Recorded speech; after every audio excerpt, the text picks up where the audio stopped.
Hi, everyone. I'm Chris Zayed from the podcast Coffee with Chris. I wanted to share with you today a very important topic that so many people are going through right now, and that's called caregiver burnout.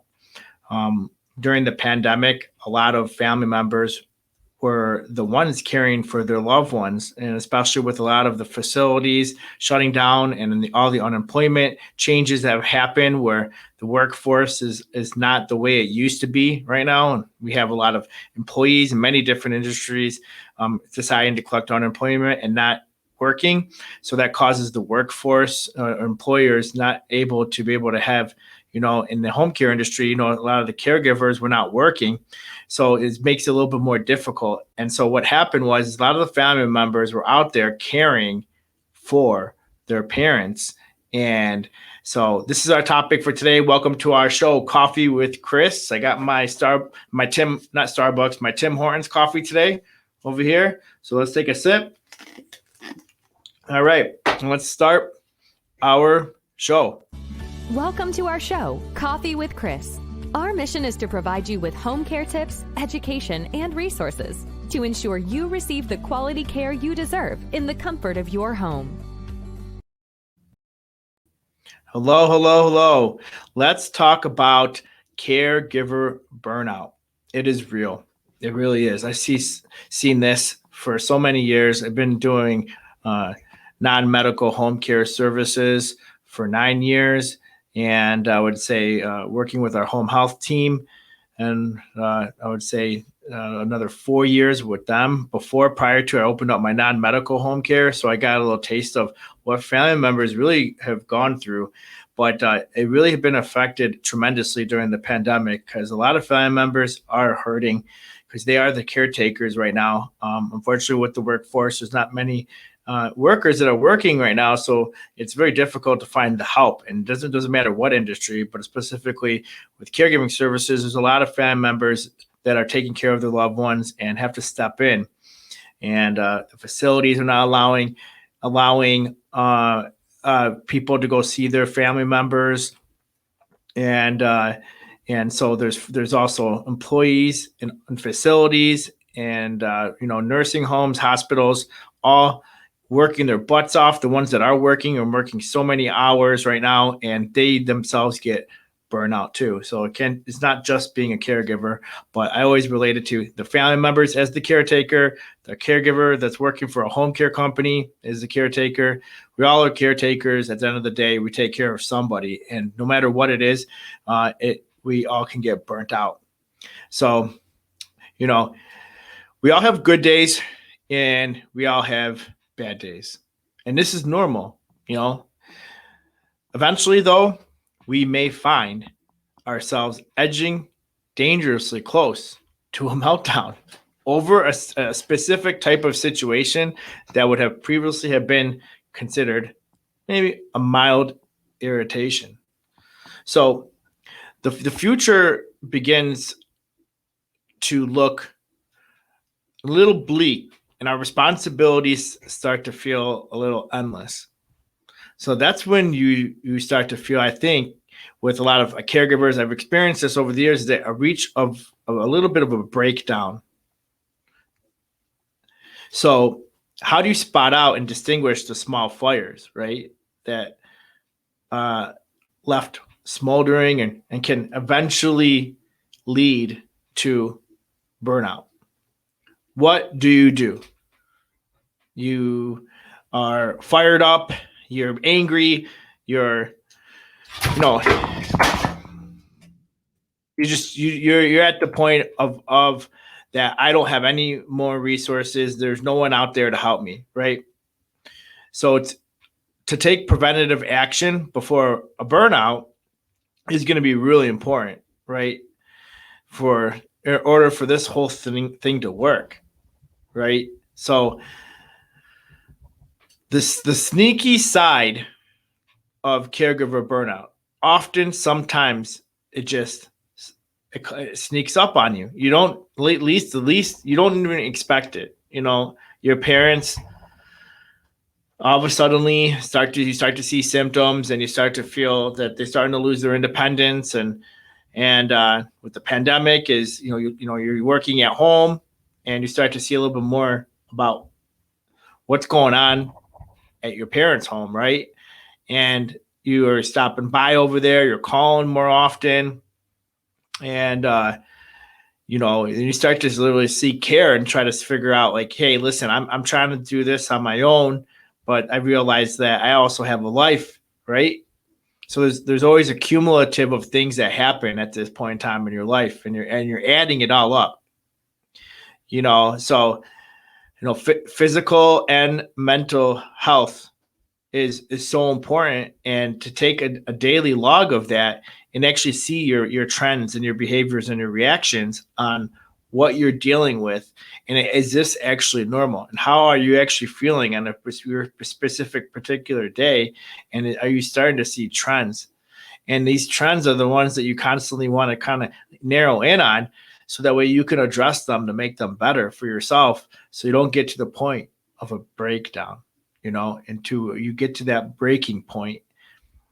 And this is what a lot of people are going through. It's a cumulative things are going on in their life, and they're trying to be able to take it in. It's like a fire hydrant of water, and trying to just take it all in. It's not possible, and so you need to be consciously aware of the changes that are going on, and the care that your parents are needed, and what the obstacle that it's going to take to be able to be that caregiver. And it's not easy.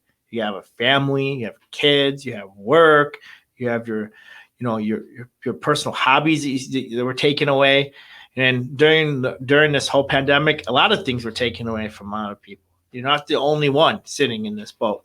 So, burnout of taking care of your kids and the homeschooling and on and on and on. There's just so much going on, right? But many people go through these daily, routines, and then really on autopilot, without acknowledging their emotions or questions why they feel the way they do.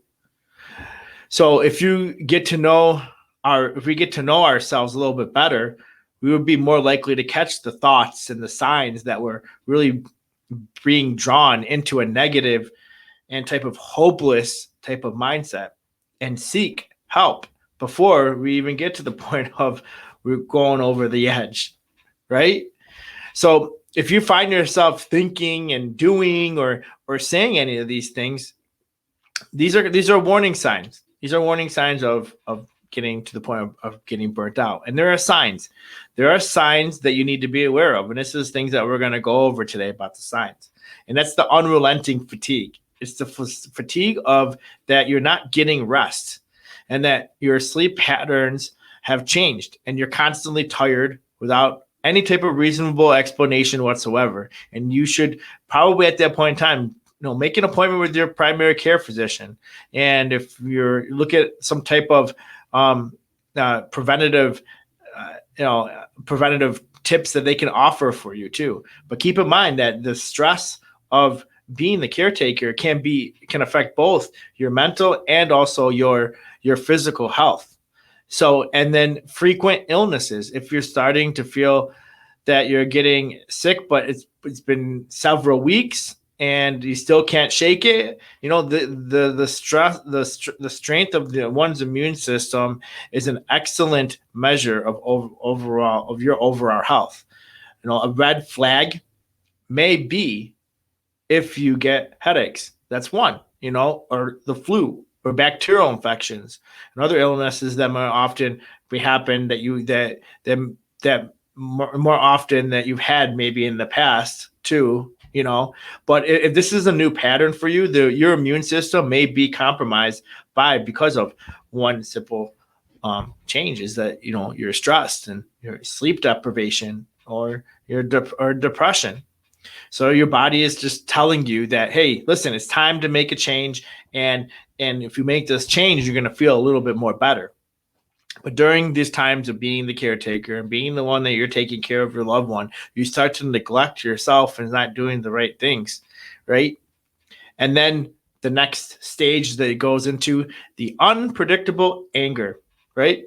Why all of a sudden are you just so angry and you find yourself like snipping at everyone, and you just maybe be at a cashier at a store and you're snipping at the cashier for just no reason, or at the grocery store, and you may have exceeded your personal capacity for stress at that point in time, and you just don't even know it. And sometimes you realize it right after the fact if you do it. So, if you were that one easygoing person and everyone knew that that's what you were, and this kind of behavior is especially alarming to your environment, this is something that you need to be aware of. And, you need to examine and go back to what I said is examining your behavior. And it could be alarming especially if you're documenting that, even if you've always been a little bullheaded and trying to make a change for yourself, maybe be more difficult, and you realize that you do need to make a change. These are things that they add up, and it's not fair to the people around you, to your family, to your friends, your coworkers, whoever it is that you're so tightly connected by, that you can't be civil whatsoever, and it can't make a change. And this is something that can be addressed. It can be addressed because a lot of people go through this, and what I see when they get caregiving services, they're instantly a new person. Family members are going back to work. They're going to their kids' baseball games. They're going to work out. They're getting their hair and nails done. They're coming to visit their mom and their dad, but they're leaving, and they're able to go out, grab dinner, go on vacation, get back to their normal self. But what happens is another stage a lot of people do is they go through withdrawal, and they withdraw from family and friends and anyone around them. Not everyone lashes out when they're under a lot of pressure either. Some may, see possibly that avoiding other people will just relieve their stress. And that, like you said, family members.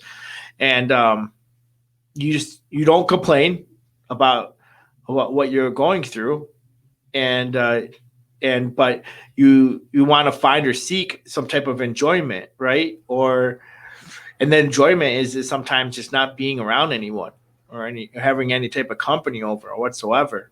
And, that's not normal. It's always good to be around the people that care about you and love you, right? And to withdraw around other people, and then also that's not really a solution. And because there's a lot of people in your environment that do care and love you and want to be around you. And so, you don't want other people you don't want to bother other people too. I feel that's what a lot of people withdraw to. You don't want to bother other people with the type of feeling that you're feeling. And so like the next stage that people have during caregiver burnout is something to address is this huge right now. And a lot of people are going crazy, and it's depression. You may start to find yourself less to enjoy things that you once made you happy. For example, if you're seeing your grandchildren is playing and doing such a fantastic job in school, or you have someone that around you is successful and happy and doing good, and then you just can't find joy in ever praising people or even the people around you for the things that they're doing good and that they're happy about. You go through these emotions of you don't fully enjoy or appreciate other people's successes, and that's not good, or other people's happiness. And that starts to cause you to feel, that no matter what or who around you, that they just, you start to fall into depression. It doesn't matter. That makes them more angry. And that's not good. Perhaps you even dread going to, say you were invited to an event and you dread going. That's not normal. So you're just consumed with the feeling that you have, and all of it just starts to add up.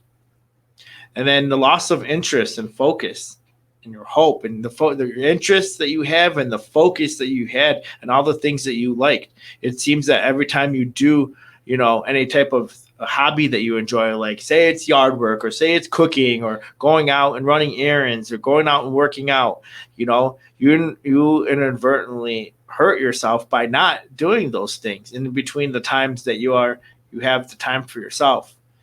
But it's completely possible to do that, but you're just distracted with what you're feeling inside, and on you can fully concentrate on the tasks that you want to do if you truly want it. Lapses in self-care. You start to not take care of yourself. This is just one thing that caregivers are approaching, and the burnout is real. And you start to see that you start taking care of yourself, not going to get haircuts, not dressing up and appropriately in specific type of environments. You need to have self-care. Take care of yourself.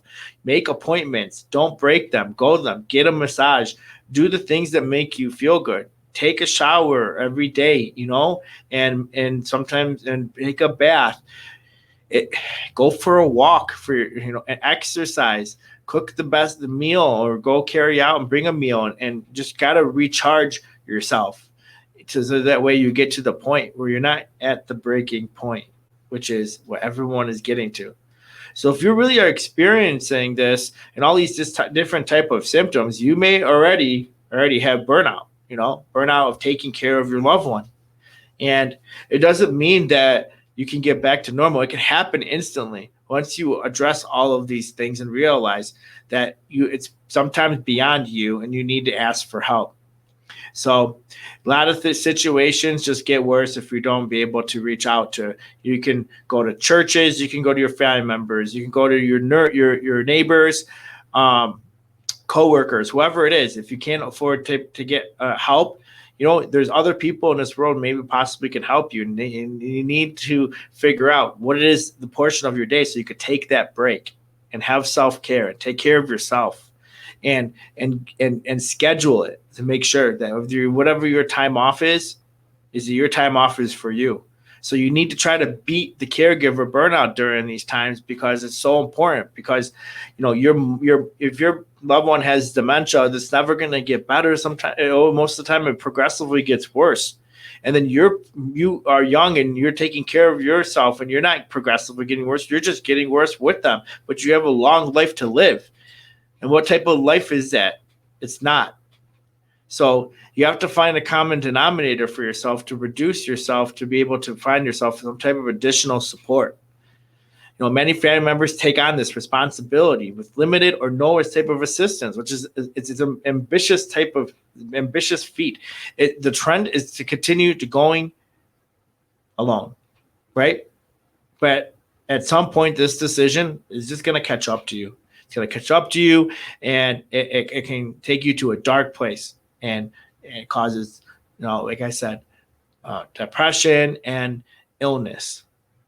And is that really where you want to be? Especially at the hard times, when the last years of your loved one's life, you need to reach out and got to get help. And I promise you, there's tons of testimonials I see all the time. And once they do, and once you schedule it, you take accountability of how you feel, you turn into this person who you were before. The available options are endless, especially if you're seeking care. You can take your parents to a respite care facility. You can have respite care in your home. You can have caregiving services. You can have family and friends and neighbors and people at your church to be able to help you. Are you using all these resources to make sure that you take care of yourself? Right? You're safeguarding your own health and your happiness to be able to make sure that not only your parents are getting the quality of life, but also as you are getting the wellness that you deserve. So I hope this helps everyone, and I hope this resonates. I know it's a lot of people are going through some tough times right now, and there's even home care companies that can't staff the right help, and you are stuck taking care of your loved ones. And so, my heart goes out to everyone who has to be in that type of predicament, but I know things will get better. But remember that you don't have to do this alone. You have to just be able to be aware of what you're going through and be able to tackle it and not get to that breaking point and then ask for help. So stay tuned for the next podcast. We appreciate all of you who are listening to our podcast, and I really do appreciate the comments that people do send me on the side. And if you have any type of topics that you like to discuss, this podcast is for the caregivers, for the home care companies out there to be able to help with your staff, and also for your clients out there. So we hope that if anybody wants to share a story with us, you contact me, and I'd love to hear your story and share it with the community, because we're not going to learn unless we learn from other people's experiences and share that with other people and sharing your story. So welcome to our show, Coffee with Chris, and I hope everyone has a great day. Stay tuned to our next podcast. Welcome to our show, Coffee with Chris. Our mission is to provide you with home care tips, education, and resources to ensure you receive the quality care you deserve in the comfort of your home.